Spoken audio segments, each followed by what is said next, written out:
Director. Opo. Salamat po. Opo. Director, una-una lang po na balitaan niyo naman yung ang Pangulong Bongbong Marcos mismo ang nag-anunsyo na nahuli na doon sa Prague, sa Czech Republic. Itong si former Congressman Zaldico. Meron bang papel ang NBI dito sa pagpapabalik sa kanya o ano ang kung sakali? Well, sa ngayon po, wala pang instruction. Kagabi po nangyari yan. At ako nga papunta na po sa opisina ko para makipag-coordinate po sa mga ibang ahensya, lalong-lalo na po sa Department of Justice. Ilang sa palagay ko sila po dapat ang lead agency dito. At siyempre po, ang Department of Foreign Affairs na po. Ang NBI naman po, alam naman natin,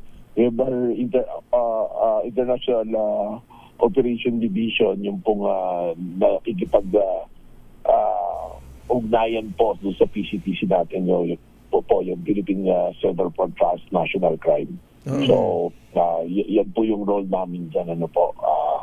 At siyempre, we will await for the instruction po ng ating pong mga nakakataas po na namumuno po sa ating bansa po.